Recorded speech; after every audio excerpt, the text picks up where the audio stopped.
Chairman যেহেতু আমার থেকে পাওয়ারও বেশি। এই হ্যালো কবির বিন সামাদ গেল, আরে বললি ধরবে না ধরবে না। আর আমি যদি বলি একটু চেয়ারম্যানের ধরে আনি, কাঠি তো তোমার খোলা লাগবে, খেলা হবে না। আমরা অত পাগল হইনি। আমার যখন ফুরাবে দিন, আসবে গহীন রাতি, থেকো আল্লাহ এ জীবনে, থেকো আল্লাহ এ জীবনে, হয়ে চির সাথী, আসবে গহীন রাতি। আমার যখন ফুরাবে দিন, আসবে গহীন রাতি।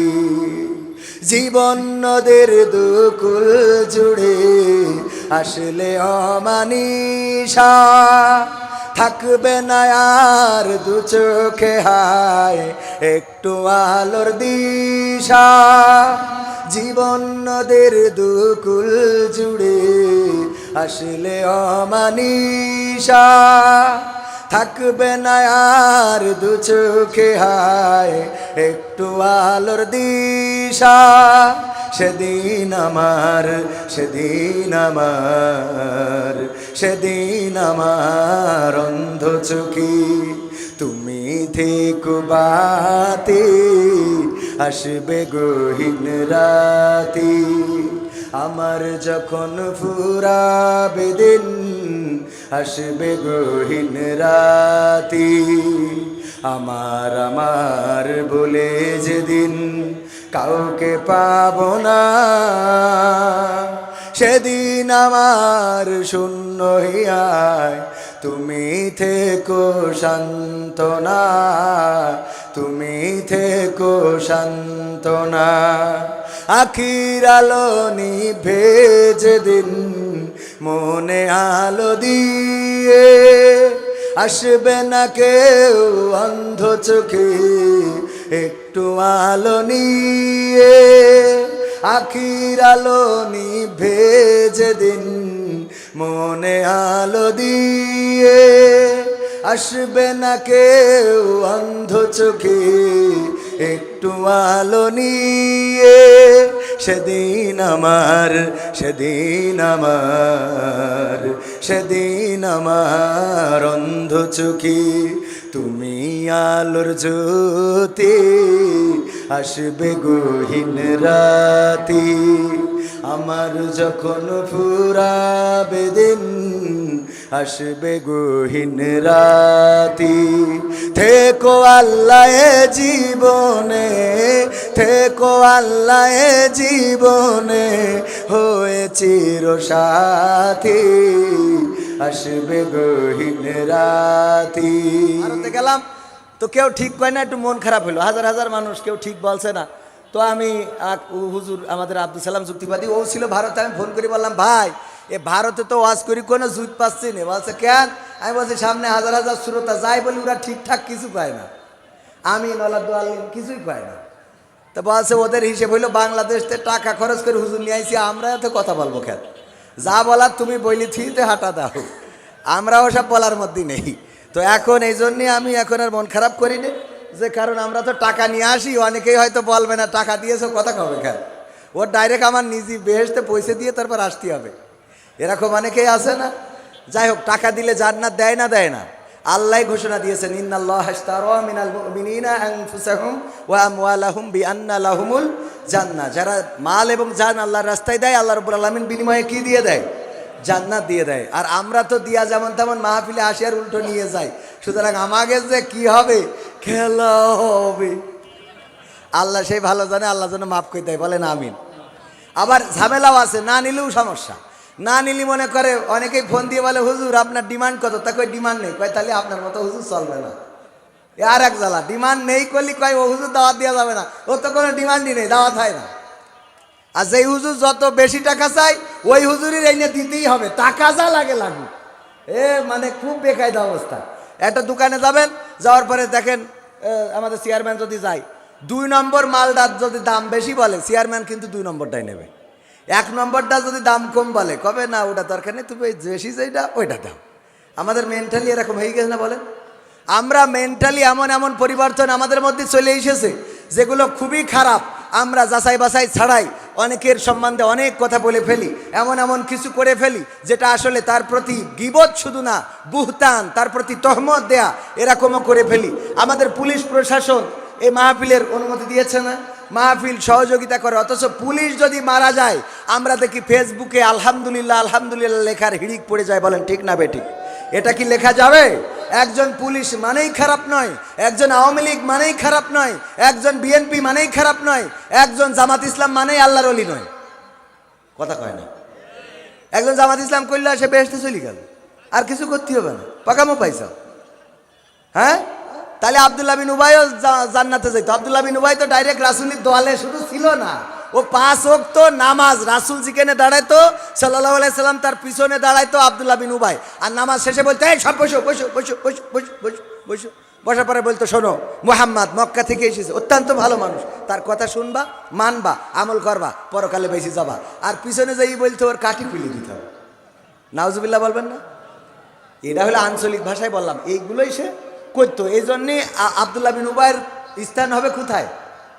কয় জাহান্নাম, ডাইরেক্ট জাহান্নাম, জাহান্নামের নিচে, এমন নিচে যেখানে একটা পাথর ফেললো আল্লাহর নবী সাল্লাল্লাহু আলাইহি সাল্লাম মেরাজে যাওয়ার পরে একটা শব্দ শুনলেন, অনেক বড় শব্দ হলো। ফেরেশতা জিবরাইলকে বললেন এই শব্দটা কিসের?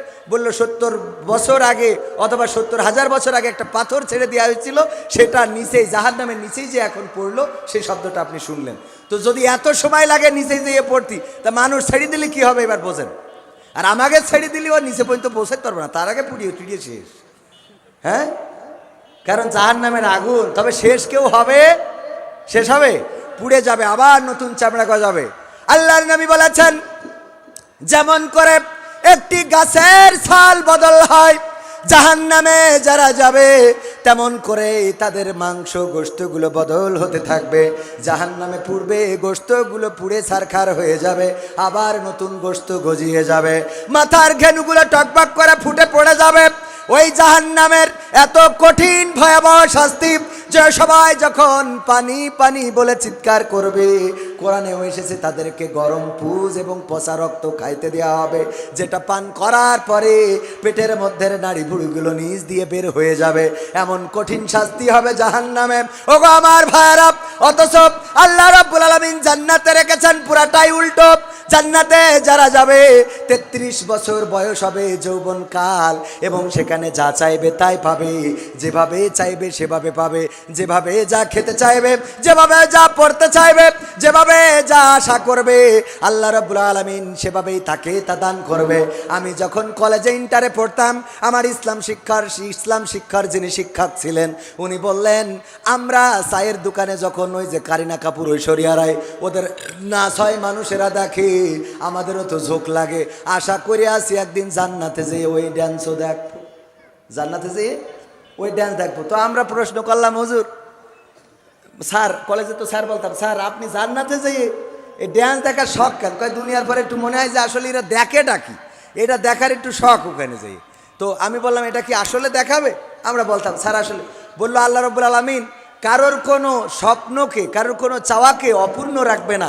ওই দিন জান্নাতে কোনো অভাব থাকবে না, অভাব থাকবে শুধু অভাবে। অভাব থাকবে কিসের? অভাবের, মানে অভাব নেই। একজন বলছিল যে, বলছে আমার তো খুব চিন্তা হয়, চিন্তায় ঘুম হয় না। আর ও বলছে আমার চিন্তা যে কেন হয় না, এই চিন্তায় ঘুম হয় না।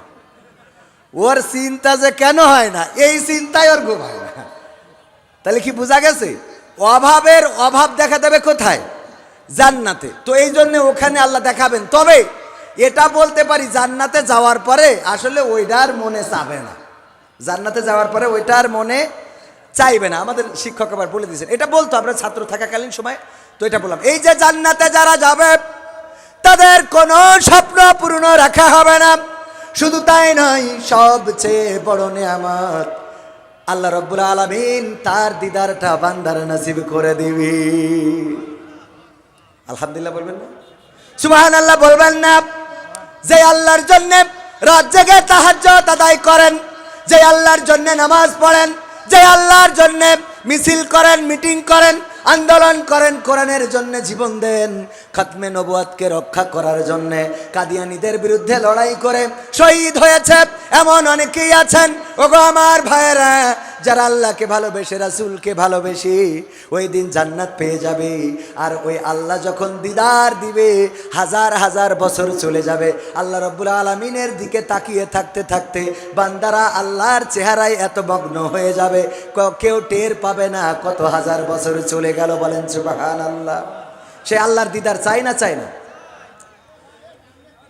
আব্দুল কাদের জিলানী রহমাতুল্লাহ আলাইহি উনি মাঝে মাঝে কাঁদতেন আর বলতেন, ওগো আল্লাহ, পরকালের ময়দানে তুমি যদি আমাকে জান্নাত দাও, আর সেই জান্নাতে দেওয়ার পরে তুমি যদি আমার সাথে কথা না বলো, যদি আমার খবর না নাও, যদি আমার সাথে দেখা না করো, তাইলে ওই জান্নাতের আমার কোনো দরকার নেই।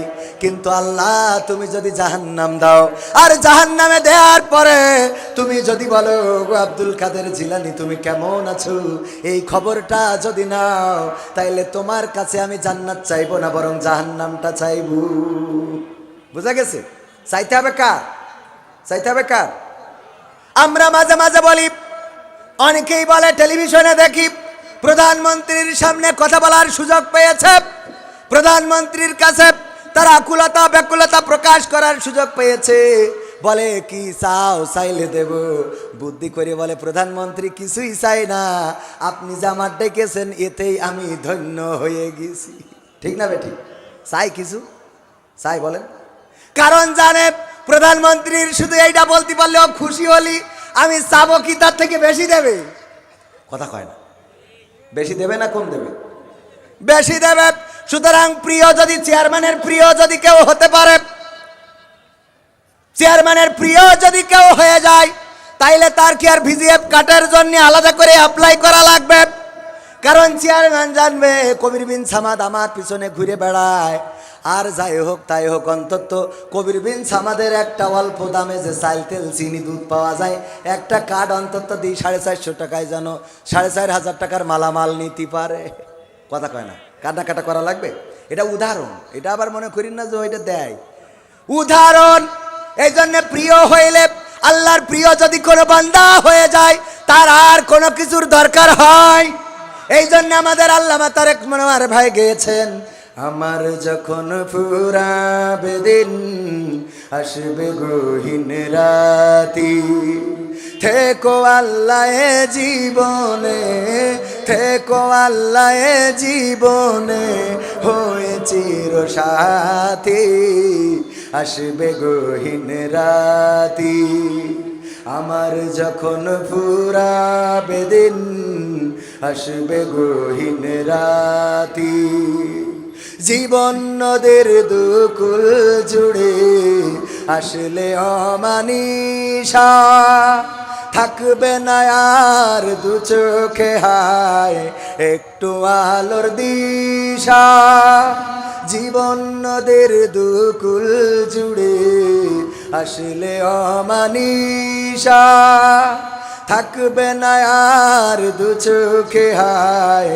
একটু আলোর দিশা, সেদিন আমার, সেদিন আমার, সেদিন আমার অন্ধ চোখে তুমি থেকো বাতি, আসবে গহীন রাতি, আমার যখন ফুরাবে দিন, আসবে গহীন রাতি, আমার আমার বলে যেদিন কাউকে পাবো না, সেদিন আমার শূন্য হিয়ায় তুমি থেকো সান্ত্বনা, তুমি থেকো সান্ত্বনা, আখির আলো নিভে যেদিন মনে আলো দিয়ে, আসবে না কেউ অন্ধ চোখে একটু আলো নিয়ে, আখির আলো নিভে যেদিন মনে আলো দিয়ে, আসবে না কেউ অন্ধ চোখে একটু আলো নিয়ে, সেদিন আমার, সেদিন আমার, সেদিন আমার অন্ধ চোখে তুমি আলোর জ্যোতি, আসবে গহীন রাতি, আমার যখন ফুরাবে দিন, আসবে গহীন রাতি। থেকো আল্লাহ এ জীবনে, থেকো আল্লাহ এ জীবনে, হয়ে চির সাথী, আসবে গহীন রাতি। মারহাবা বলা যায় না? আল্লাহ যদি সাথী হয় তাইলে আর কি কোনো দুঃখ থাকে? আল্লাহ যদি অভিভাবক হয়ে যায় আর কোনো দুঃখ থাকে না। কবরের ভয় রাখার দরকার আছে না নাই? আল্লাহর নবীর স্ত্রী, ওগো আমার মা বোনেরা, পর্দার অন্তরালে যারা, তারা একটু শুনে নিতে পারেন। অনেকের জানা আছে, তারপরেও মনে করে দিই, আল্লাহর নবী সাল্লাল্লাহু আলাইহি সাল্লামের স্ত্রী বিবি খাদিজা রাদিয়াল্লাহু তাআলা আনহা ইন্তেকালের সময় রাসূলকে ডাকলেন, কাছে বসালেন। আল্লাহর রাসূল সাল্লাল্লাহু আলাইহি সাল্লামকে বললেন, ওগো নবী গো, সারাটা জীবন আমি আপনার কাছে তেমন কিছু প্রত্যাশা করি নাই, তেমন কোনো কিছু চাই নাই, কোনোদিন কোনো আবদার করি নাই। আমি কষ্টে আছি না ভালো আছি, কোনো কিছু নিয়ে আমার কোনো দুঃখ ছিল না, কোনো আক্ষেপ ছিল না। কিন্তু আজকে মারা যাওয়ার সময় আপনার কাছে 3টা দাবি রেখে যেতে চাই। কয়টা দাবি? 3টা। আল্লাহর নবী বললেন, ওগো খাদিজা, বলো তোমার কোন 3টা দাবি, আমি পূরণের চেষ্টা করব। আল্লাহর নবীকে বললেন, ওগো আমার স্বামী গো, আমি মারা যাওয়ার পরে আপনি 1 নম্বরে যে কাজটা করে দিবেন সেটা হলো আপনি আমার গায়ের কাফনটা আপনার গায়ের জামা দিয়ে করবেন, অথবা কোনো কিতাবে এসেছে গায়ের জামা একটা আমার কাফনের সাথে জড়িয়ে দিবেন। আল্লাহর নবী বললেন, মেনে নিলাম। 2 নম্বর, ওগো নবী গো, আমার কবরটা খনন হয়ে যাওয়ার পরে আমার কবরটায় আপনি একটু গড়াগড়ি দিবেন। আর 3 নম্বর হলো, মুনকার নাকির যখন প্রশ্ন করবে আমি জানি না ওই প্রশ্নের উত্তর দিতে পারবো কিনা, বড্ড ভয় হয় ওই কবরে যদি প্রশ্নের উত্তর না দিতে পারি। এই জন্যে আপনি দাঁড়িয়ে থাকবেন ততক্ষণ পর্যন্ত, যতক্ষণ পর্যন্ত না মুনকার নাকির আসি এবং সওয়াল জবাব করে। যখন প্রশ্ন করবে তখন আপনি আমার স্বামী হিসাবে ওই ফেরেশতাদের প্রশ্নের জবাবটা আপনি আমার পক্ষ থেকে দিয়ে দিবি। আল্লাহর নবী বললেন, ঠিক আছে, মেনে নিলাম। বিবি খাদিজা রাদিয়াল্লাহু তাআলা আনহা ইন্তেকালের পরে আল্লাহর নবী নিজের গায়ের জামা কাফনের সাথে জড়ালেন। তারপরে আল্লাহর রাসূল কবর খনন করা হয়ে গেলে সেখানে কবরে গড়াগড়ি দিলেন। ওসিয়ত পালন করার দরকার আছে না নাই? একজন মারা মানুষ যখন মারা যায়, একজন ভাই, একজন বাবা, একজন বোন, একজন আপনজন যখন মারা যায়, তখন আমাদের পরে সে কয়টি হক রেখে যায় জানেন কি না? কয়টি হক? আল্লাহর নবী সাল্লাল্লাহু আলাইহি সাল্লামের বর্ণিত হাদিস, একজন মৃত ব্যক্তি যখন মারা যায় সে 4টি হক জীবিতদের কাছে রেখে যায়। কয়টি? কয়টি? 1 নম্বর, তার দাফন কাফনের ব্যবস্থা করা। 1 নম্বর হলো তার দাফন কাফনের ব্যবস্থা করা এবং যত তাড়াতাড়ি সম্ভব। কিন্তু এখন জামানা এমন হয়ে গেছে, বাবা যদি মারা যায় সম্পদের ভাগাভাগি না হওয়া পর্যন্ত সন্তানরা অনেকেই তার কবরেও নামাইতে দিতে চায় না। এমন সন্তান আল্লাহর জমিনে একটাও নেই। আছে না নাই? আছে, তবে এই কেশবপুরী নেই। ওই এখানেও থাকতে পারে। বাবারে, শয়তান তো 1টা 2টো সব জায়গায় থাকে না, থাকে না। ওই পরকালে আল্লাহর আরশে আজিমে সব ফেরেশতারা আল্লাহর ইবাদত করে, কিন্তু আজাজিল সে ইবাদত করতে যেয়ে খাটাস হয়েছে না হয় নাই, সে শয়তানি শুরু করে দিল। তার মানে জান্নাতে থেকেও শয়তানি করার মতো শয়তান আল্লাহর দুনিয়ায় আছে না নাই? আছে হবে আমার ভাইরা। তাইলে 1 নম্বরের কথা বাড়াবো না। 1 নম্বর হলো তার দাফন কাফনের ব্যবস্থা করা। আর 2 নম্বর, যদি সে কোনো ওসিয়ত করে যায়, যদি কোনো ওসিয়ত রেখে যায়, তাইলে সেই ওসিয়ত পালন করা, এটা পরিবারের জন্য 2 নম্বর। কয় নম্বর? ওসিয়ত পালন করা। কিন্তু আজকে ওসিয়ত যদি করে যায় যে আমার অমুক দূর সম্পর্কের এক ভাগ্নে আছে, আমি মারা যাই, কখন মারা যাব জানি না, যদি মারা যায়, যদি পারো তার 1 বিঘে জমি দিয়ে দিও। বলেন এই ওসিয়ত করে গেলি এখনকার বাজারের যে দাম, যত ভাগ্নে থাকুক ভাই থাকুক, সো যদি অরেশ ভাবে পাই তাইলে তো ভালো কথা, যদি না পাই এমন সন্তান আল্লাহ দুনিয়ায় নাই যে ডেকে এনে যে আমার আব্বা বলে গেছিল তোর এই 1 বিঘে জমি লিখে দিলাম, দেবে নাকি? দেবে?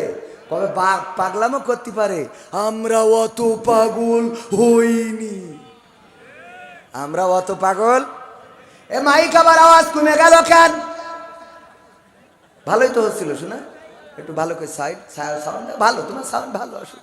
আমি খারাপ জীবনেও বলবো না, পাবনা এক জায়গায় খারাপ বলিস, ও মাইক বন্ধ করে তুই বলছে মুখী হজ করে নেই, ওই ভয়তে আর কোনো জায়গায় খারাপ বলি না। কোয়ানে কি বললি ভালবো, ঝামেলার তো শেষ নেই, ঝামেলা শেষ আছে। আর ছোটো মানুষ হওয়ার কারণে চেয়ারম্যান আছে বলে একটু সাহস পাচ্ছে, ছোটো মানুষ আমাকে ঝামেলা, অনেক ঝামেলা।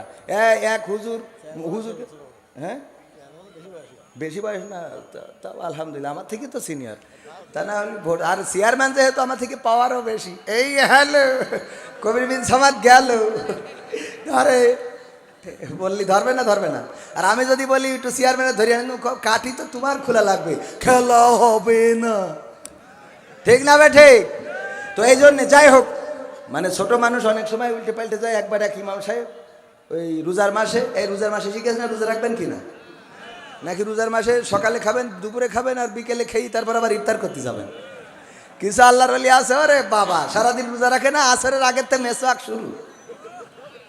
এই কি ব্যাপার, এখন তো আসের আজান হয়নি, মেসওয়াক যত করবা তত সোয়াব। হ্যাঁ, আল্লাহর ওলি বলে রোজা রাখে না। এবার দেখবেন যে মসজিদে ইফতারি হয়, উনি প্লেটের এমন জায়গায় বসবে একেবারে মাঝখানে, 2 পাশে 2 প্লেট, যাতে চাচা এসে মনে করে ও মনে হয় এইটার লোক, এটার লোক মনে করে এটা বাদ দিয়ে ওখানতে বসে, আবার আমার চাচা এসে মনে করে মনে হয় এইটার লোক, এটা বাদ দিয়ে ওখানতে বসে। এবার যেই আজান হয়ে যায় এটা নিয়ে কয় দেখো নষ্ট হয়ে যাবে গো, ডেইলি তারপরে কুপাই দেয়। আছে না নাই? আছে। রোজার মাসে অনেকেই বড় আল্লাহওয়ালা হয়ে যান, বড় নামাজি, বড় পরহেজগার, এত বড় পরহেজগার, সারা বছর যারা মসজিদে বা জামাত নামাজ আদায় করে, ওই রোজার দিন যেই চাঁদ ওঠে, তারপরে ওই মুসল্লিরা যেয়ে দেখে সামনের কাতার আল্লাহর ওলিদের দখলে রে, ঠিক না বেঠে? সামনের কাতারটা আল্লাহর ওলিদের দখলে চলে যায়। ও ভাই এই মাইকটা একটু সাইড দেন, দেন একটু, মাইক একটু ফাঁকা করে দেন, এই জায়গায় এই সাউন্ড একটু ফাঁকা করে দেন, এই জায়গায় একটু আওয়াজ আসছে।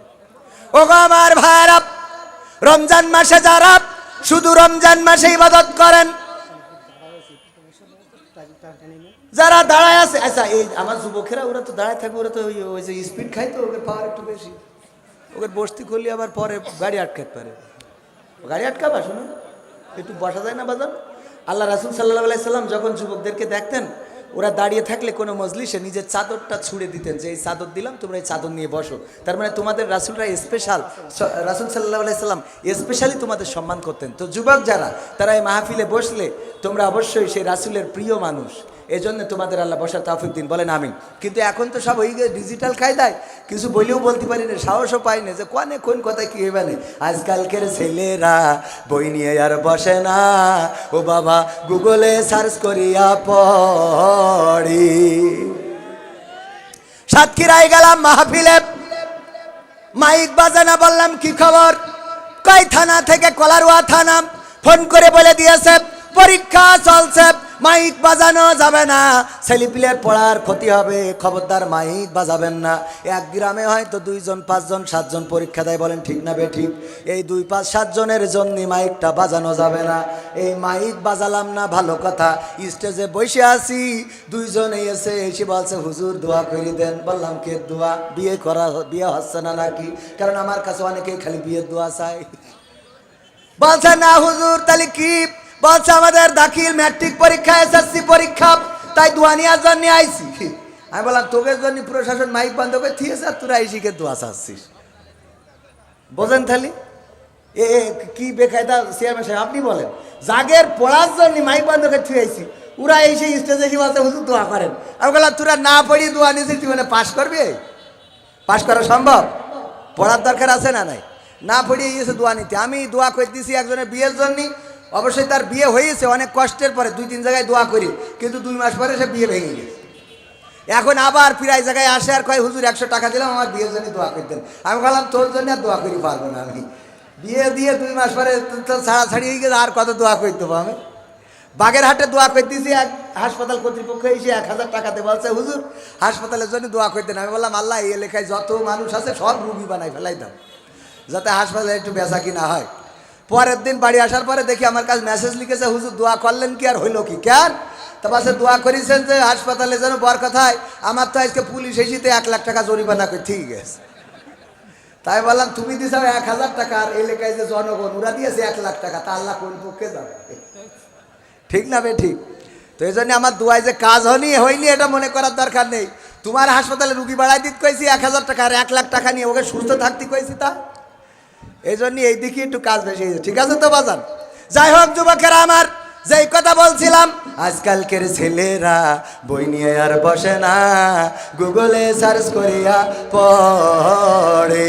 ওরে কালের মেয়েরা কোরআন হাদিস ধরে না, আমার এখনকার মা বোনেরা কোরআন হাদিস বলে শখ করিয়া বাবু তুমি খাইছো কি? বলে না বলে না বাবু তুমি কি খাইয়েছো? না খাইনি, ও তো নেতা খুদি ফিটার ধরার মুখী যাইয়ে পাকা মুখু থাকা বুড়ো দাঁড়িয়ে গেছে, ওর কাই বাবু তুমি খাইয়াছ আছে না নাই? এই বলে না বলে না না, যদি বলেন যে বলে না, তাই লাইলাতুল ফেব্রুয়ারিতে ঘুরে বেড়াইলে ওরা কারা? হ্যাঁ, আগের সময় প্রেম করিলে বলতো লোকে পাইছ কি, এখন বলে শখ করিয়া বাবু তুমি খাইছ কি? লজ্জা শরম নাই আইলাম কোন জামানাই, লজ্জা শরম নাই আইলাম কোন জামানাই, ভবিষ্যৎ দেখি অন্ধকারে। আজকালকের ছেলেরা বই নিয়ে আর বসে না, ও বাবা গুগলে সার্চ করিয়া পড়ি। নতুন করে হয়েছে চালু এ আবার কোন ট্রেন্ড, পরিচয় করাই দেখি এই আমার বয়ফ্রেন্ড, আছে না নাই? নতুন করে হয়েছে চালু এ আবার কোন ট্রেন্ড, পরিচয় করাই দেখি এই আমার গার্লফ্রেন্ড। শরমের মাথা খাইয়া গেছে ওরা পাগল হইয়া, শরমের মাথা খাইয়া গেছে সব পাগল হইয়া, ভবিষ্যৎ দেখি অন্ধকারে।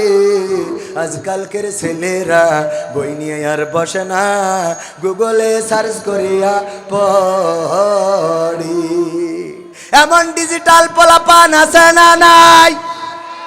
ওরা বই নিয়ে বসে না, হুজুরের কাছে দোয়া নিতে আসে, হুজুর দোয়া করে দেন, মনে করে দোয়া করলেই সব হয়ে যাবে। ওগো আমার ভাইয়েরা, মৃত মানুষ তাইলে কয়টা হক রেখে যায়? কয়টা? 4টা। তার মধ্যে কয়টা বলেছি?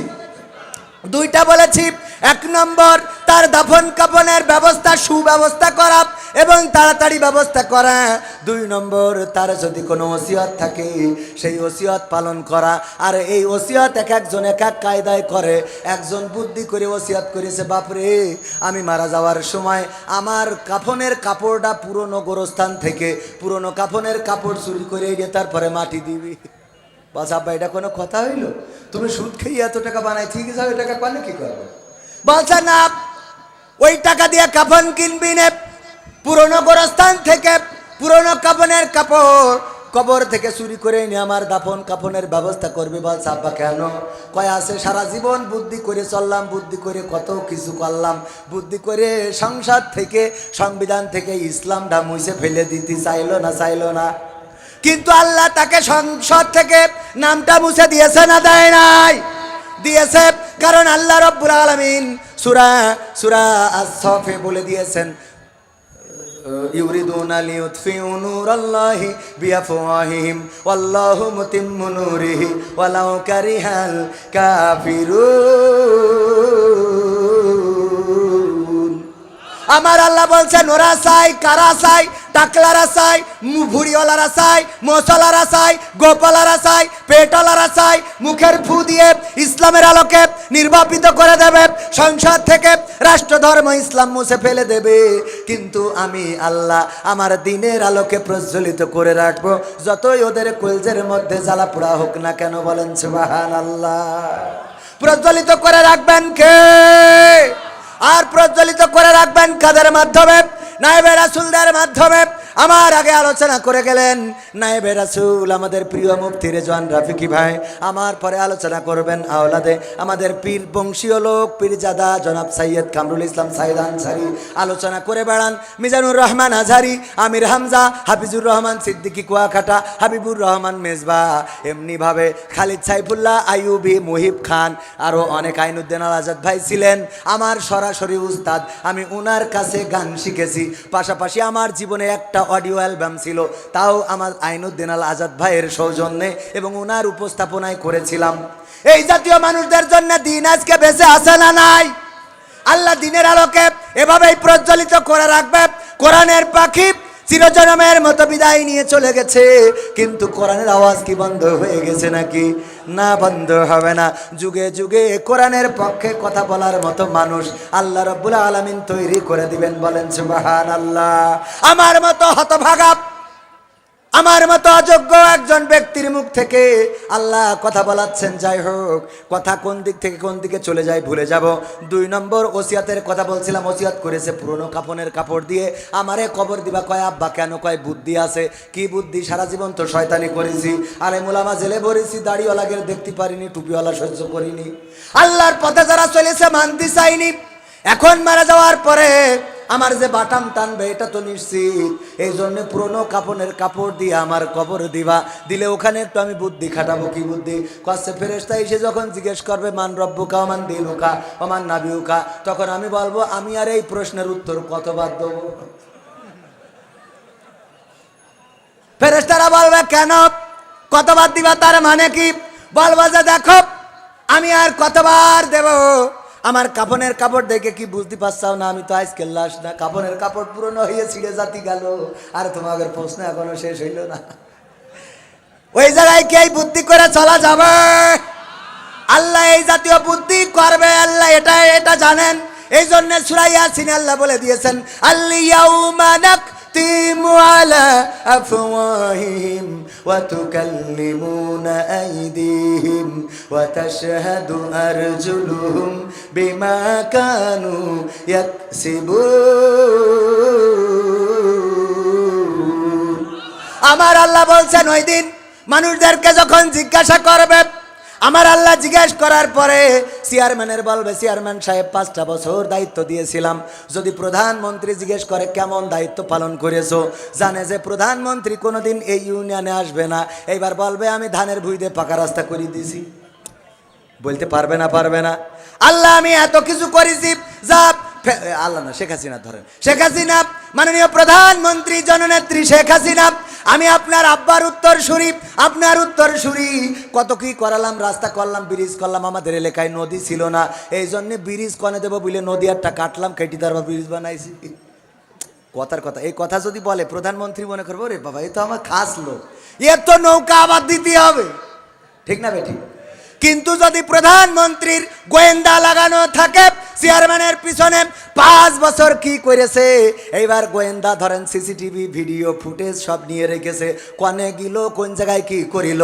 প্রধানমন্ত্রী যদি বলে চেয়ারম্যান সাহেব একটু বসেন, আমি 5 বছর কি করেছেন আমার কাছে ভিডিও ক্লিপ আছে, মনিটরে চালাই দিই, এই 3রা সারা খেলা হবে না। কি কথা কি বোঝা গেছে? তাহলে 5 বছরের রেকর্ড যদি চালাই দেয়, আপনি 5 বছরে কি করেছেন ভালো করলেও দেখতে পাবেন, খারাপ করলেও দেখতে পাবেন। আজকের জামানায় যদি সিসি ক্যামেরা থাকে গো, আল্লাহর কি সিসি ক্যামেরা থাকতে পারে না? পারে না। কেমন সিসি ক্যামেরা আছে অনেকেই মনে করে আসলে মেমোরিতে থাকবে কিনা। আপনি অন্তরের চোখ দিয়ে তাকাই দেখেন, ম্যাট্রিক পরীক্ষা কোথায় দিলেন, কোন বেঞ্চিতে বসিলেন দেখা যায় না? যায় না? আপনার অন্তরের মধ্যে ক্যামেরা আছে না নাই? আপনি চিন্তা করে দেখেন, কার সাথে লাইলাতুল ভ্যালেন্টাইন্স ডেতে ঘুরে বেড়াইলেন মোটরসাইকেলের পিছনে নিয়ে করে গিয়ার দিছিলে, মনে পড়ে না? পড়ে না? দেখা যায় না? যায় না? বিয়ের আগে সকিনার সাথে কি কি কথা হয়েছিল মনে আছে না? নাই? দেখা যায় না? যায়? আপনার না, আপনার তো বয়স নেই, করবেনও না। ও আমার ভাইয়েরা, এরকম দেখা যায় না? যায় না? কবির বিন সামাদও দেখতে পাই। আমি মাঝে মাঝে বলি আমাদের জীবনে এমন অনেক গুনাহ আছে যদি আজকে মানুষের মধ্যে প্রকাশ করে দিত, তাইলে আপনারা আমার ওয়াজ শুনতেন না, বলতেন স্টেজতে নামা, শিগগিরই ওর নামায়ে কাঠি খুলে দে, ওর মতো বিয়াদব করছে কেন? বলেন ঠিক না বেঠিক? আমার মধ্যে এমন অনেক খারাপ গুণ আছে, যেই খারাপ গুণটা আপনাদের পছন্দ হবে না। ওগো আমার ভাইয়েরা, এমন অনেক গুনাহ আছে, আমি প্রায় বলি ওগো আল্লাহ আমাদের জীবনে এমন অনেক গুনাহ আছে, যদি মা জানতো, মা কোনোদিন ভাত রান্না করে খাওয়াতো না। আরে তোরে কি আমি পেটে ধারণ করেছিলাম? এত বড় বিয়াদব তুই হয়েছিস। বাবা কোনোদিন বাড়িতে ঢুকতে দিত না, এত বড় জাহিল তুই হয়ে গিয়েছিস। ওরে বের হ আমার বাড়ি থেকে, তোর মতো সন্তানের দরকার নাই, তুই তো সন্তান না শয়তান। চেয়ারম্যান যদি জানতো আমার এমন অনেক অপকর্ম, এমন গুনাহ আছে, চেয়ারম্যান জানলে আমার দরবারে আমার জন্য দরবার বসাতো, সালিশ বসাতো, বিচার বসাতো। এই জন্য এমন অনেক গুনাহ আছে পৃথিবীর কেউ না জানলেও জানেন কি? ওই পরকালের ময়দানে সব প্রকাশ করে দিবেন, আল্লাহ মুখে আঠা লাগিয়ে দেবেন। কেন লাগাবেন? কারণ বান্দারা বলবে আল্লাহ আমার মতো ভালো মানুষ, আমার মতো আল্লাহওয়ালা মানুষ কেউ ছিল না, আমি এত ভালো ছিলাম, আজান দিয়ার দুদিন আগের তে মসজিদে যাই বসে থাকতাম, আর তুমি তো ফরজ করিলে 5 ওয়াক্ত, আমি 7 ওয়াক্ত পড়েছি। কথা কয় না? আছে না? বিপদে পড়লি আল্লাহকে ডাকে, এমন আছে না নাই? একজন গাছে উঠেছে, এই যে এখন মেঘলা আকাশ, আবার ওই যে বৈশাখী, কাল বৈশাখী যখন আসে, আম পাকার সময় অনেক মগ ডালে উঠে গেছে আম পাড়ার জন্য, যেই মগ ডালে উঠেছে অমনি হঠাৎ করে আকাশ মেঘলা, ঝড় শুরু হয়ে গেছে। বলছে আল্লাহ তুমি ঝড় দেওয়ার আর সময় পেলে না, আমি যেই মগ ডালে সেই তোমার ঝড় দেওয়া লাগবে। ও গো আল্লাহ, যদি আমি ভালোভাবে নামতে পারি, ভালোভাবে যদি নিচেই নামতে পারি, তাহলে আমি ওয়াদা করছি আল্লাহ গো তোমার মসজিদে আমি 1 জোড়া গরু দান করিয়ে দেব। ঝড় যাই শুরু হয়ে গেছে। কয় জোড়া? 1 জোড়া, মানে 2টা গরু। আস্তে করে নেমে যাই নিচে, একটু মোটা ডাল পাইয়াছে, বলছে আল্লাহ তুমি তো জানো আমার 1 জোড়া গরু দেবো, অত টাকা কয় নাও। আবেগে বলি ফেলেছি, ভয়তে উপরে উঠে।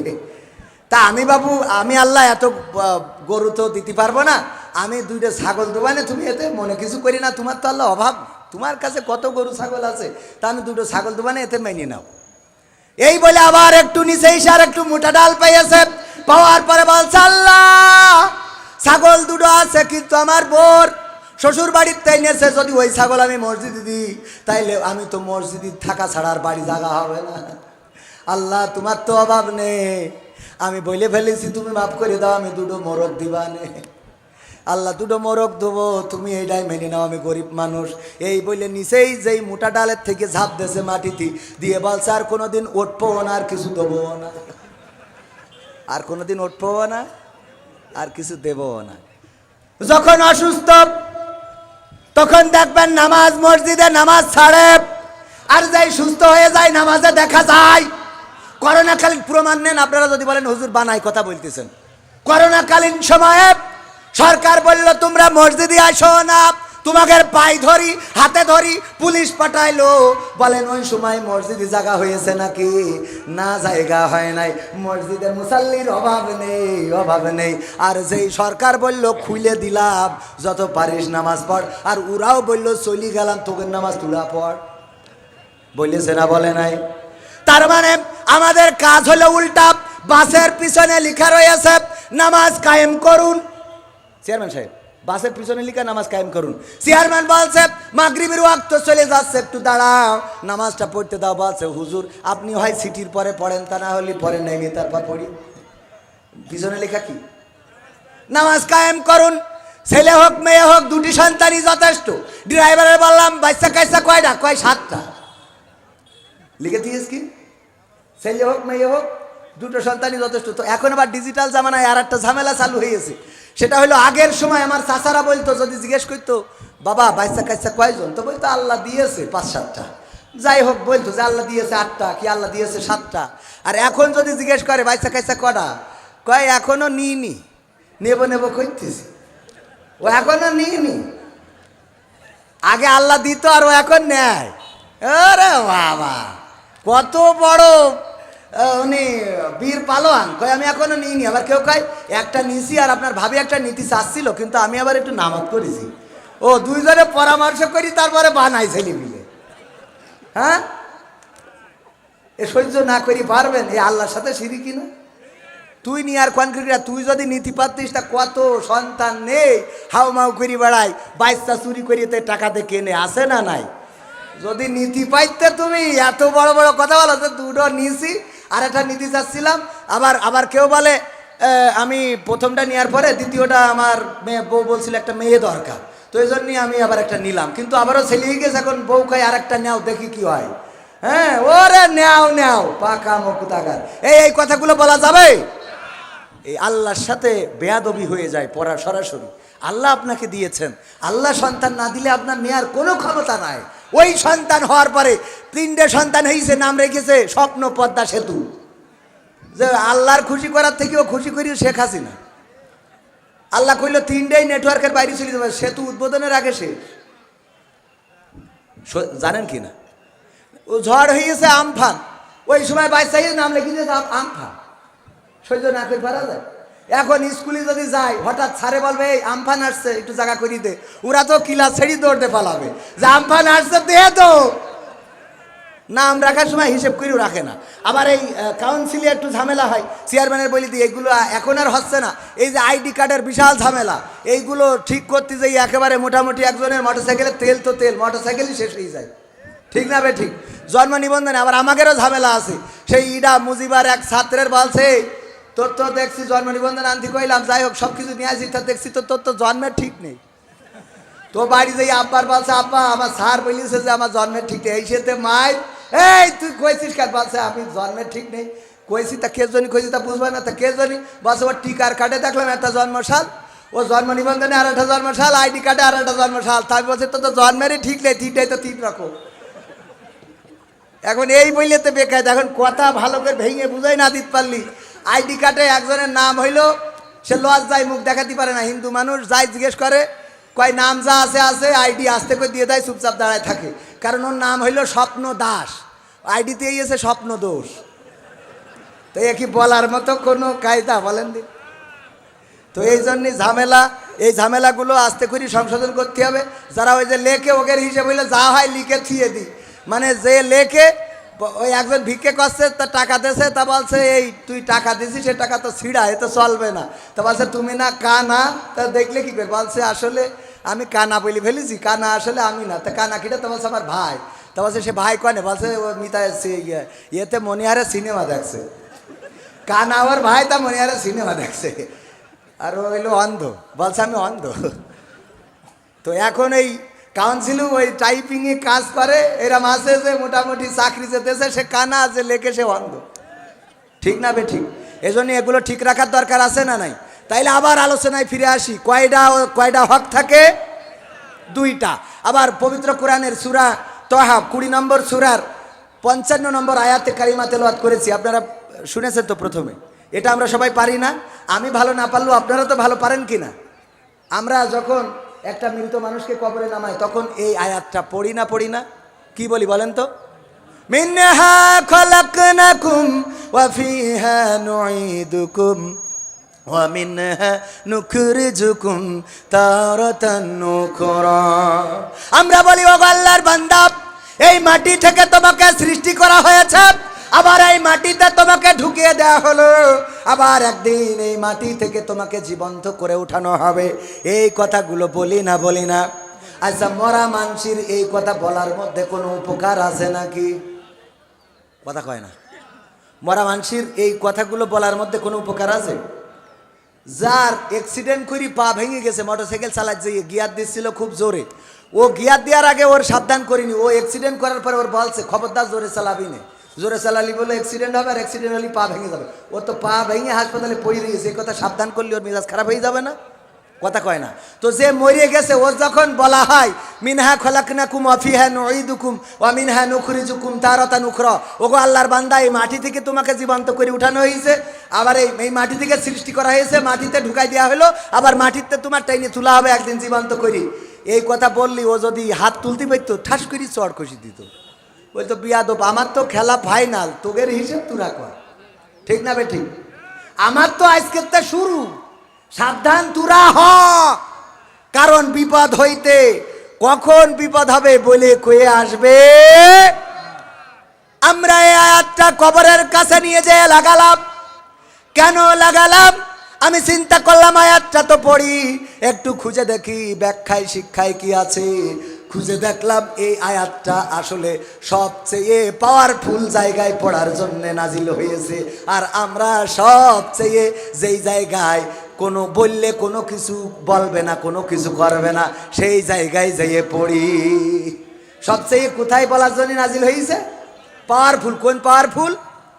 আল্লাহর নবী মুসা আলাইহিস সালামকে আল্লাহ রাব্বুল আলামিন নবী করে পাঠালেন, সাথে হারুনকেও নবী বানিয়ে দিলেন, আর বললেন যাও তাড়াতাড়ি ফেরাউনের কাছে যাও, যে ফেরাউনকে সাবধান করো, সে তো বর্ডার ক্রস করেছে, বাউন্ডারি ক্রস করেছে। পৃথিবীর মধ্যে একজন মেম্বার সে একটা ওয়ার্ডের চেয়ার নিয়ে টানাটানি করে, একজন চেয়ারম্যান কাউন্সিলের চেয়ার নিয়ে টানাটানি করে, একজন এমপি সে একটি আসনের চেয়ার নিয়ে টানাটানি করে, একজন উপজেলা চেয়ারম্যান উপজেলা পরিষদের চেয়ার নিয়ে টানাটানি করে, একজন মন্ত্রী মন্ত্রিত্বের চেয়ার নিয়ে টানাটানি করে, প্রধানমন্ত্রী প্রধানমন্ত্রিত্বের চেয়ার নিয়ে টানাটানি করে। কিন্তু ফেরাউন ছিল এমন একজন, সে পৃথিবীর সব চেয়ারটাকে উপেক্ষা করে আল্লাহর চেয়ার নিয়ে টানাটানি করতে চেয়েছিল। বলেন ঠিক কিনা? তার মানে পৃথিবীর সব ক্ষমতাধরদের থেকে অত্যন্ত বড় ক্ষমতাধর নিজেকে মনে করেছিল না করে নাই? মনে শুধু করাই নাই, বরং তার প্রকাশ করেছিল। সবাইকে বলেছিল আমি রব, তোমরা আমাকে মেনে নাও, আমাকে মেনে নাও। আর আল্লাহ রাব্বুল আলামিন মুসা আলাইহিস সালামকে দিয়ে বলল যাও ফেরাউনকে সাবধান করো, তারে বলবা আমি নবী হয়ে এসেছি। যদি বিশ্বাস না করে তাইলে তুমি মুজিজা দেখাবা। সেই মুজিজা হলো তোমার হাত তোমার বগলের নিচে রাখবা, তারপরে বের করবা, আলোর ঝলকানি দিতে থাকবে, তারপরে আবার ওটা যখন হাত বগলের নিচে দিয়ে দিবা তখন সেই আলোটা নিভে যাবে, এটা দেখাবা। যদি তাও বিশ্বাস না করে হাতের লাঠিটা ছেড়ে দিবা, এই লাঠিটা সাপ হয়ে যাবে, আবার ওই সাপের ল্যাজটা ধরবা, অমনি লাঠি হয়ে যাবে, এটা দেখাবা। এটা দেখানোর পরে ফেরাউন বলল আমি মেনে নিলাম। মেনে নিলাম বলিল, তাহলে কষ্টের না কেন? আসলে ফেরাউন এর পরেও মানে নাই, কারণ ওদের ব্যাপারে আল্লাহ বলেছেন খতামাল্লাহু আলা কুলুবিহিম ওয়া আলা সামঈহিম ওয়া আলা আবসারিহিম গিশাওয়াত ওয়া লাহুম আযাবুন আযীম। আল্লাহ ওদের ব্যাপারে ওদের যতই সতর্ক করা হোক না কেন, ওদের অন্তর আর চোখের উপরে আল্লাহ সিল, ওদের অন্তর আর কানের উপরে আল্লাহ সিল মেরে দিয়েছে, আর চোখের উপরে আবরণ ফেলে দিয়েছে। যত সাবধান করা হোক ওরা সাবধান হবে না, আর ওদের জন্য রয়েছে জাহান্নামের শাস্তি। বলেন নাউযুবিল্লাহ। এখন ফেরাউন যখন মানল না, আল্লাহ বলল এবার ফেরাউনরে একটা ওয়াজ শোনাও। কি ওয়াজ? বলো মিনহা খলাকনাকুম ওয়া ফিহা নুঈদুকুম ওয়া মিনহা নুখরিজুকুম তারাতান উখরা। ওগো ফেরাউন, কেন এত অহংকার করো, কেন এত বড়াই করো, কেন এত লড়াই করো, কেন এত সংগ্রাম করো, কেন এত মারামারি, কেন এত পিটাপিটি, কেন এত কিলাকিলি, কেন এত গ্রেফতার, কেন এত রিমান্ড, কেন এত ফাঁসি, কেন এত বিদ্রোহ? সব ক্ষমতা তোমার চূর্ণ হয়ে যাবে। তুমি কি চিন্তা করো না তোমার কোনো অস্তিত্ব ছিল না? আল্লাহ তোমাকে মাটি থেকে সৃষ্টি করেছে, আবার একদিন তোমাকে মাটির মধ্যে ঢুকিয়ে দেবে, আবার একদিন তোমাকে মাটি থেকে টেনে তুলবে। এই কথা সতর্ক করার জন্য, ফেরাউনের কাছে বলার জন্য আল্লাহর নবী মুসা আলাইহিস সালামের কাছে এই আয়াতটা নাজিল করেছিল। আর আমরা এই আয়াত নিয়ে যেয়ে মরা মানুষের কাছে যেয়ে পড়ি। তাহলে এটা কোথায় পড়তে হবে? এই গ্রামে সবচেয়ে বড় যে সুদখোর, তার কানের কাছে যেয়ে বলতে হবে মিনহা খলাকনাকুম ওয়া ফিহা নুঈদুকুম ওয়া মিনহা নুখরিজুকুম তারাতান উখরা। কেন এত সুদ খাও, কেন এত মানুষের সাথে খারাপ আচরণ করো, কেন এত টাকা দিয়ে টাকা বাড়াও? সুদেরও সুদ খায় এমন আছে না নাই? সুদেরও সুদ খায়। এইগুলো করে লাভ কি? একদিন তো মারা যাওয়া লাগবে। আল্লাহ মাটি থেকে বানাইছে, আবার কবরে ঢুকাবে, আবার জীবন্ত করে উঠাবে। এই গ্রামের ওয়ার্ডের যে মেম্বার, সেই মেম্বারের কাছে যায় বলতে হবে গো মেম্বার, কিসের ক্ষমতা, কিসের অহংকার? বিজেপির কার্ড কেন তুমি তোমার শালীর নামে দিয়ে ধুইছাও? বিধবা ভাতার কার্ড শালীর নামে দিলে তোমার কি মনে হয় না একদিন মারা যাওয়া লাগবে? মাটি থেকে বানাইছে, মাটিতে ঢুকাবে, মাটি থেকে উঠাবে। বুঝতে পারছেন? ওয়াজ কোনে করতে হবে? চেয়ারম্যানের কাছে যেয়ে বলতে হবে চেয়ারম্যান সাহেব, কিসের ক্ষমতা, কিসের বড়াই, কিসের লড়াই, কিসের অহংকার? সব ফেলে রেখে চলে যেতে হবে। একদিন কবর দেশের বাসিন্দা হতে হবে, আবার কবর থেকে উঠাবে, আবার কবরে ঢুকেছে আল্লাহ রাব্বুল আলামিন জীবন্ত করে উঠাবে। এই আয়াত পড়তে হবে এমপির কাছে, মন্ত্রীর কাছে, এই আয়াত পড়তে হবে প্রেসিডেন্টের কাছে, প্রধানমন্ত্রীর কাছে আপাতত দরকার নেই, কিন্তু এই আয়াতগুলো ক্ষমতাশীল যারা তাদের কাছে পড়ার দরকার আছে না নাই? কিন্তু আমরা কনে যাইয়ে পড়ি, যেখানে পড়লি বিপদ মুক্ত রে। ঠিক না বে ঠিক? কি হবে বেঁচে থেকে অযথা বিদ্যা শিখে যদি না গড়তে পারি। আইনুদ্দিন আল আজাদ রহমাতুল্লাহ আলাইহি লিখেছেন, এই গানটা আমি এমন করে মাহফিল নাই গাই না, আরে মনে হয় যেন গতকাল লিখে আমাদের হাতে দিয়েছেন। কি হবে বেঁচে থেকে অযথা বিদ্যা শিখে যদি না গড়তে পারি শোষণবিহীন সমাজটাকে। কি হবে বেঁচে থেকে, কি হবে ছাত্র সেজে চুমু খেয়ে সনদ খানা যদি হয় বিদ্যালয়টা শরীফাদের আড্ডাখানা। কি হবে ছাত্র সেজে চুমু খেয়ে সনদ খানা যদি হয় বিদ্যালয়টা পতিতাদের আড্ডাখানা। এর চেয়ে মরাই ভালো দেশ ছেড়ে যাওয়াই ভালো, এর চেয়ে মরাই ভালো দেশ ছেড়ে যাওয়াই ভালো। কি হবে ধোকা দিয়ে বিবেকটাকে, কি হবে বেঁচে থেকে অযথা বিদ্যা শিখে যদি না গড়তে পারি শোষণবিহীন সমাজটাকে। কি হবে বেঁচে থেকে, কি হবে যুবক নামের বোঝা হয়ে এই ধরাতে যেখানে মা বোনেরা ধর্ষিতা হয় দিনে রাতে। ধর্ষণ আছে না নাই? জাহাঙ্গীরনগর বিশ্ববিদ্যালয়ে স্বামীকে বেঁধে রেখে স্ত্রীকে ধরে নিয়ে 6 জনে উপর জুপুরি ধর্ষণ করলো। আহারে এমন ভাবে আমাদের আনাসে কানাসে মাঝে মাঝে এমন অঘটন ঘটে যায়, এমন দুর্ঘটনা ঘটে, আমরা চিন্তা করি ওটা তো আমার কেউ না, আমার ভাই না, আমার বোন না, এমন চিন্তা করি না। এক্সপ্রেস বেনাপোল এক্সপ্রেসে আগুন লাগালো। এই আগুন লাগানোর পরে আদম সন্তান পুড়ে ছারখার হয়ে গেল। একজন ব্যক্তি তাকে বাঁচানোর জন্য যখন কয়েকজন টানাটানি করলো, ওই লোকটি বলল আর বাঁচতে চায় না, আমাকে বাঁচাতে চেয়েও না, আমি আর পৃথিবীতে বেঁচে থাকতে চাই না। জিজ্ঞাসা করা হলো কেন বাঁচতে চাও না? বলল বাঁচবো কাদের নিয়ে? আমার কলিজার টুকরা সন্তান এবং আমার স্ত্রী এই বেনাপোল এক্সপ্রেসওয়েতে ছিল, এখানে থাকার কারণে আগুন লেগেছে, দাও দাও করে আগুনের লেলিহান শিখায় 2 জনই পুড়ে ছারখার হয়ে গেছে। আমি কাদেরকে নিয়ে বাঁচবো? সুতরাং আমাকে বাঁচানোর চেষ্টা করো না। ওই পুরুষটাও পুড়ে ছারখার হয়ে গেল। আমরা দেখলাম মিডিয়ায়, দেখলাম টিভিতে, দেখলাম ইউটিউবে, দেখলাম ফেসবুকে, দেখলাম বিভিন্ন সোশ্যাল মিডিয়ায়। দেখার পরে চিন্তা করলাম যেই ব্যক্তি মারা গেল ও তো আমার আপন কেউ না, ও তো আমার ভাই না, ও তো আমার আব্বা না, ও তো আমার মামা না, ও তো আমার খালু না। কিন্তু একবারও কি চিন্তা করেছেন আপনি যে চুপ থাকলেন, প্রতিবাদ করলেন না, একদিন আপনি যে ট্রেনে চড়বেন ওই ট্রেনে যে আগুন লাগবে না তার কোনো গ্যারান্টি আছে নাকি? একদিন আপনার সন্তান যেই ট্রেনে চড়বে ওই ট্রেনে যদি আগুন লাগিয়ে দেয় আর আপনার সন্তান যদি পুড়ে ছারখার হয়ে যায়, ওই দিনও সবাই চুপ থাকবে, প্রতিবাদ করার মতো কাউকে পাওয়া যাবে? এই জন্য অন্যায় যেখানে হবে প্রতিবাদ করার দরকার আছে না নাই? আমার ভাই আদম সন্তান আগুনের লেলিহান শিখায় পুড়ে গেল, আমার মনের মধ্যে কোনো কথা বলল না। এমন মানুষ হওয়া যাবে না। অন্যায় যেখানে প্রতিবাদ এবং প্রতিরোধ হবে সেখানে রাজি আছেন কি না? রাজি আছেন? অন্যায় যেখানে প্রতিবাদ হবে সেখানে। অন্যায় যদি কবির বিন সামাদ করে তাই বলে হুজুর বলে প্রতিবাদ করা যাবে না?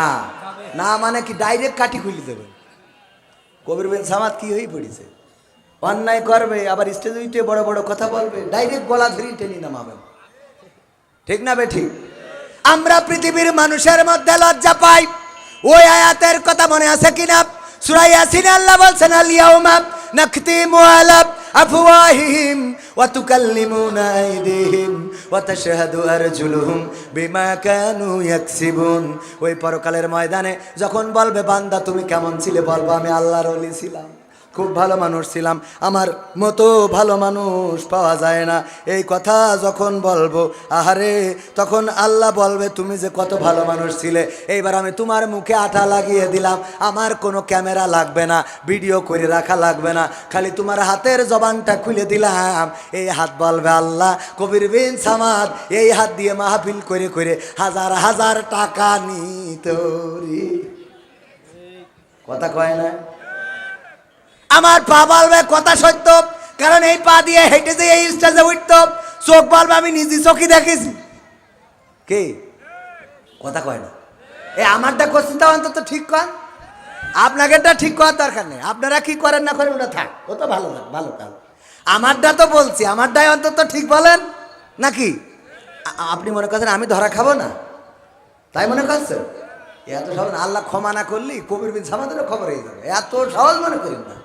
পরকালের ময়দান, হাসরের ময়দান, আমি মাঝে মাঝে চিন্তা করি সামনে যারা শ্রোতা থাকে ওরা তো শুধু আল্লাহর সন্তুষ্টির জন্য আসে, আমরা আসি খাবো আর পকেটে নেব তার জন্যে।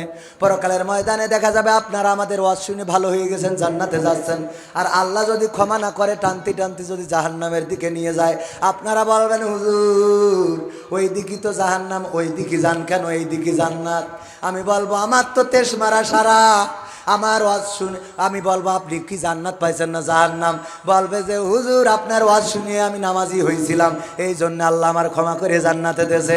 আর আমি বলবো ভাই রে, আমি ওয়াজ করে তোমার জান্নাতের পথে পাঠাইছি, কিন্তু আমি ওয়াজ করেছি ঠিক আছে, আমি নিজে মানি নাই, এই জন্যই আজকে আমার খেলা ফাইনাল রে। ঠিক না বেঠে? ওই দিন মনিটরে যখন চালিয়ে যাবে, শুধু মনিটরে চালাবে না, আয়াতের ব্যাখ্যা, আয়াতের তরজমা, সরল তরজমা হলো মানুষের জবানে আঠা লাগিয়ে দিয়ে হাত পায়ের জবান খুলে দেবে, সব কিছু সাক্ষ্য দিয়ে দেবে। শুধু তাই না, আল্লাহ বলছেন ইকরা কিতাবাকা কাফা বিনাফসিকাল ইয়াউমা আলাইকা হাসিবা। ওই দিন আল্লাহ এই কিতাবটা ধরাই দেবে যে এই কিতাব পড়ো, পড়ে তোমার হিসাব তুমি করে দাও। পৃষ্ঠা উল্টাবো আর দেখবো কনে কনে ছিলাম, চায়ের দোকানে ছিলাম, তাসের আড্ডায় ছিলাম, কিরাম বোর্ডের আড্ডায় ছিলাম, মমতাজের গানের কনসার্টে ছিলাম, আমার ঘুম ভাঙাইয়া গেল গো মরার কোকিলে, আমার উদাসী বানাইয়া গেল বসন্তের কালে গো মরার কোকিলি। ওখানে আছে না নাই? কম না বেশি? কথা কয় না। এই এখানে মমতাজ আসলে এখানে জায়গা ধরতো 500 না 1000 2000 টাকা টিকিট। আমার এই পুরুষরা তো দূর কথা, মহিলাদেরই জায়গা ধরতো না। ওরা তো সব জায়গায় আছে, আছে না নাই? সব জায়গায় আছে। কথা বলতে গেলি অনেক কথা, খালি কথার পিছনে কথা চলে আসে। আমি তো গানই এখনো শেষ করলাম না। কি হবে বেঁচে থেকে অযথা বিদ্যা শিখে যদি না গড়তে পারি শোষণবিহীন সমাজটাকে? কি হবে বেঁচে থেকে? কি হবে যুবক নামের বোঝা হয়ে এই ধরাতে, যেখানে মা বোনেরা ধর্ষিতা হয় দিনে রাতে? কি হবে যুবক নামের বোঝা হয়ে এই ধরাতে, যেখানে মা বোনেরা ধর্ষিতা হয় দিনে রাতে? যৌবনের সার্থকতা ঘুচিবে সকল ব্যথা, যৌবনের সার্থকতা ঘুচিবে সকল ব্যথা। পারো যদি বলি দিতে মানুষরূপী পশুটাকে, পারো যদি বলি দিতে মানুষরূপী পশুটাকে। কি হবে বেঁচে থেকে অযথা বিদ্যা শিখে যদি না গড়তে পারি শোষণবিহীন সমাজটাকে? কি হবে বেঁচে থেকে? কি হবে লেখালেখি কলমবাজির ওই মহড়া, সমাজের আসল চিত্র যদি না যাই তুলে ধরা? কি হবে টিভি চ্যানেল সাংবাদিকের এই ক্যামেরা, সমাজের আসল চিত্র যদি না যাই ভিডিও করা? যদি ওই ঘুষের বলে কলমটা উল্টো চলে, যদি ওই হ্যালো কলে ক্যামেরা উল্টো বলে, তবে কি যাবে রোখা দুর্নীতিকে? যাবে? তবে কি যাবে রোখা দুর্নীতিকে? কি হবে বেঁচে থেকে অযথা বিদ্যা শিখে যদি না গড়তে পারি শোষণবিহীন সমাজটাকে? কি হবে বেঁচে থেকে? কি হবে নামাজ রোজা ইমানদারির বড়াই করে কোরআনের কর্মীগুলো থাকে যদি কারাগারে? আছে না নাই? আমার পরিমণি, আমার না আপনাদের পরিমণি যখন জেলখানায় যায়, হাতে মেহেদির রং দিয়ে জেলখানা থেকে বের হয়, আর যখন মামুনুল হক কারাগারে যায় হাতের লাঠি দিয়ে বের হইতে হয়। বলেন ঠিক কিনা? একজনের হাতে লাঠি আর একজনের হাতে মেহেদিরে। আহারে, এই অবস্থা কেন আমার দেশে হবে বলেন? এটা কি প্রত্যাশা করা যায়? কথা কয় না, এটা কি প্রত্যাশা করা যায়? একজনের হাতে মেহেদির রং থাকবে আর একজনের হাতে লাঠি থাকবে, এটা মানা যাবে না? মানা যাবে না। ভাইয়েরা আমার, গানটা শেষ করব, কিন্তু ওখানে খাদিজা রাদিয়াল্লাহু তাআলা আনহার কথা বলতে বলতে একটু রেখে দিয়েছিলাম। মা বোনদের জন্য বলার দরকার আছে না নাই?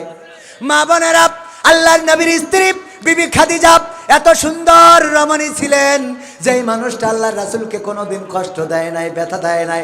এমনকি আল্লাহর রাসূল একদিন মাদানী জীবনে, মদিনার জীবনে মসজিদে নববীতে দুটি হাত তুলে দোয়া করেছেন। পিছনে আম্মা আয়েশা রাদিয়াল্লাহু তাআলা আনহা হাত তুলেছেন। আল্লাহর নবী বললেন, ওগো আল্লাহ, পরকালের ময়দান, হাসরের ময়দান, যেদিন সন্তান তার বাবার পরিচয় দিবে না, মা তার সন্তানের পরিচয় দিবে না, ভাই তার বোনের পরিচয় দিবে না, বাবা হয়ে আমাদের মাসুম মুর্তজা ভাই ইংল্যান্ডে থাকেন, ওনার পরিচয় দিবে না, আবার উনিও বাবার পরিচয় দিবে না।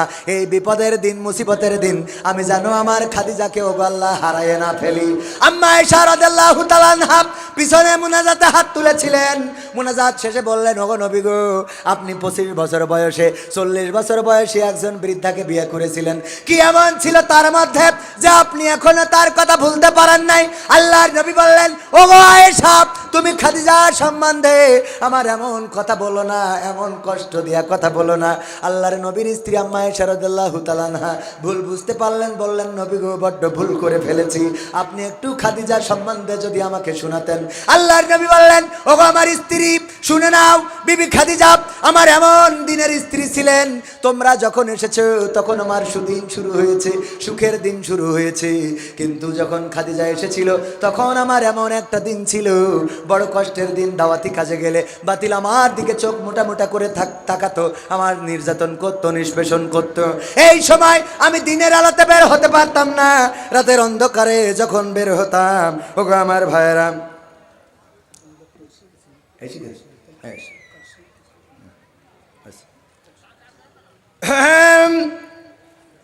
আবার সুর ছড়াবে কোরআনের ময়দানে, টাকায় আমায় মানুষ চেনাইছে, ওহরে টাকা, হ্যাঁ হ্যাঁ, টাকায় আমায়, এটা টাকায় আমায় মানুষ চিনাইছে, ওহরে টাকা, টাকায় আমায় মানুষ চিনাইছে। মারহাবা বলুন। আপনারা কি সেরকম নাকি মাঝে মাঝে টাকা পয়সা খরচ করেন? খরচ করেন? কথা কয় না, খরচ করেন? আল্লাহর রাস্তায় খরচ করার দরকার আছে না নাই? আছে। মানে কি, আল্লাহর নবী সাল্লাল্লাহু আলাইহি সাল্লাম যখন মেরাজে গেলেন, যে বাবাজিরা, এখনো তো আমি ওয়াজ থামাইনি, শুনে, 1 নম্বরে এই টাকা চাইলে তোমার 1 নম্বরে যাওয়া লাগে। হ্যাঁ, বলছে ওই ইঁদুর হয় না, ইঁদুর, চেয়ারম্যান সাহেব, চেয়ারম্যানের বাড়ি ইঁদুর হয়েছে অনেক। এখন চেয়ারম্যানের বউ বলছে যে, এই বাড়ি ইঁদুর হয়েছে, তুমি খালি কাউন্সিলে ঘুরি বেড়াও, একটা বিড়াল দেখে আনতে পারো না? তো কাউন্সিলের কোনায় একটা বিড়াল কয়টা বাচ্চা ফাড়িলো, ওখান থেকে একটা আছে, বাকি সব শিয়ালে নিয়ে গেছে। তো ওইটা ধরে নিয়ে বাড়ি চলে গেছে। তো এত ছোট ইঁদুর বিড়াল যে ইঁদুররা ওর ভয় দেখায়, তো ওই ইঁদুররা ভয় দেখায়। তো চেয়ারম্যান চিন্তা করলো কী করা যায়। তো ওই কিছু সরকারিতে দুধ আইলো, তাই একটা দুধের বিড়ালের নামও দিছিল, যে অসুবিধা নেই, সেও তো নাগরিক। তা ওর একটা দুধ 1 প্যাকেট দিয়েছে, যে ও খেয়ে মানুষ হোক। তো খেয়ে মোটামুটি একটু তাজা হয়েছে, বড় হয়েছে। হওয়ার পরে বিড়াল কয়, এইসো এইবার খেলা হবে, খেলা হবে, এইসো। এখন ইঁদুররা দেখছে এ তো বেকায়দা, এতদিন আমরা ওর ভয় দেখাতাম, ও দেখছি আমাদের উল্টো ভয় দেখাচ্ছে। তাহলে কি করা যায়? জনসভা ডেকেছে, বিশাল জনসভা, পোস্টার লাগাইছে কেশবপুরীর রাস্তায়, মাঠে ঘাটে, ধান খেতে, সব জায়গায়। ওই ইঁদুররা সবাই এক জায়গায় হয়েছে চেয়ারম্যানের রান্নাঘরে সাইডের পরে। এইবার প্রধান অতিথি যে সভা ভাষণ দিচ্ছে, বলছে কি হয়েছে? বলছে ইঁদুর, ওই যে বিড়াল এখন কয় খেলা হবে, কয় আমরাও বলছি খেলা হবে। তো খেলা কীভাবে করতে হবে?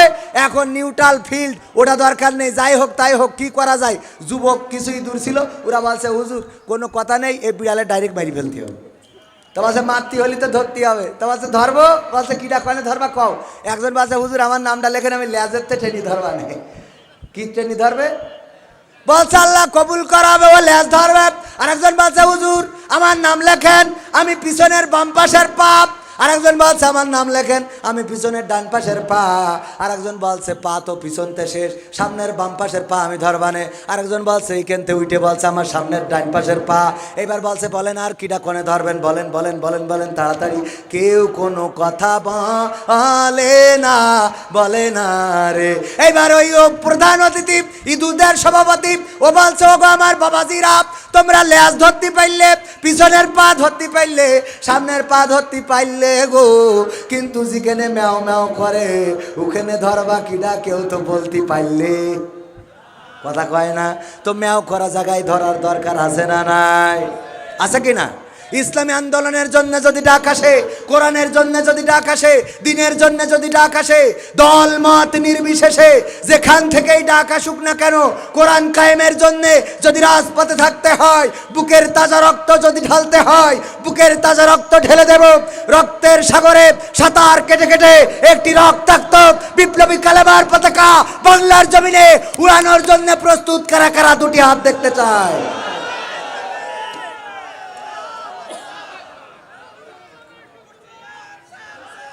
সেই কোরআন পড়ার জন্য যে মাদ্রাসা আছে, এই মাদ্রাসার জন্য যদি বিয়া মোয়ালিকুম মাল লাগে, তাও আমরা দেবো। বলেন না রয়ে তাকবীর? হাত তোল। না রয়ে থাকবে, না রয়ে থাকবে। সিটারি ধরা খেয়ে যাবে বলো। হ্যাঁ, তুমি রক্ত দুবা আর টাকা চালি উঠে চলে যাবা। চাচা, ও চাচা, এখনো টাকা চাইনি বাজান, এত জোরে গেলি হবার না করছি। আজকে খেলা হবে। এই মাদ্রাসার জন্য আমি ব্যক্তিগতভাবে কিছু না দিয়ে তো শুরু করতে পারিনি, কারণ আমার আল্লাহ বলেছেন ইয়া আইয়ুহাল্লাযীনা ইয়া আইয়ুহাল্লাযীনা আমানু লিমা তাকুলুনা মা লা তাফআলুন। ওগো আমার ইমানদার বান্দারা, তোমরা এমন কথা বলো না যা তোমরা কাজে পরিণত করো না। আমি অল্প কিছু হইলেও শরীক হয়ে এখন আপনাদের কাছে হাত বাড়াইলাম, কিছুর জন্য নয়, মাদ্রাসার জন্য, আল্লাহর নবীর ঘর। এই আল্লাহর নবীর ঘরের জন্য ৫,০০০, ১০,০০০, ২০,০০০, ৫০,০০০, ১ কোটি। খাওয়া নেই ১ কোটি টাকা। ১ কোটি দরকার নেই। ৫,০০০, ১০,০০০, ২০,০০০, ২,০০০, ১,০০০ টাকা দেওয়ার মতো কোন আল্লাহর বান্দা আছেন? কি মাদ্রাসা?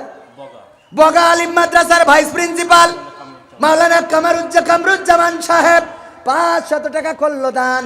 আল্লাহ বাড়িয়ে দাও, সম্মান নেখায়াত দিয়ে দাও, মনের স্বপ্ন পুরা করে দাও, আপনজনদের কবুল করে নাও, আল্লাহ রুজিতে বরকত দান করে দাও। আমি মুসাফির মানুষ, আবার যুবক মানুষ, ছোট মানুষ, আমার দোয়া যদি আল্লাহ কোনোভাবে কবুল না করে, এখানে অনেক আলেম ওলামা আছেন, মুফতি আছেন, মাওলানা আছেন, আলিয়া মাদ্রাসার ছাত্ররা আছেন, কওমি মাদ্রাসার ছাত্ররা আছেন। আল্লাহ কোনো না কোনো একদিক থেকে কারো না কারো দোয়া কবুল করে নিতে পারে ভাইয়ারা আমার। এই জন্য আমরা সবাই মিলে দোয়া করব আপনার জন্য, আপনার পরিবারের জন্য। মা যদি থাকতো, মা অনেকের বেঁচে নাই, মা থাকলে একটা শাড়ি কিনতে ১,০০০ টাকা লাগতো। বাবা যদি থাকতো, বাবার একটা লুঙ্গি কিনতে ৫০০ টাকা লাগতো। ওই মা বাবার জন্য, এই মাদ্রাসার ছাত্রদের কল্যাণে ৫০০, ১,০০০ টাকা দেওয়ার মতো কোন আল্লাহর বান্দা আছেন? আমি একটু দেখতে চাই। আমার ভাইজান যুবক মানুষ, নাম কি শোনায়? আমার জব্বার মুন্সির ছেলে, আব্দুল জব্বার মুন্সির ছেলে, মা নাই, চিরজনমের মতো বিদায় নিয়েছে। নারায়ে তাকবীর। আল্লাহ মায়ের জন্য 2খানা ১,০০০ টাকার নোট দান করলেন। আল্লাহ দানকে কবুল করে নাও, মায়ের কবরকে জান্নাত বানায় দাও। আরও ১,০০০ টাকা দিলেন। আল্লাহ দানকে কবুল করে নাও, নেখায়াত দিয়ে দাও, মনের স্বপ্ন পুরা করো। এক মহিলা দেখেন, মা বোনের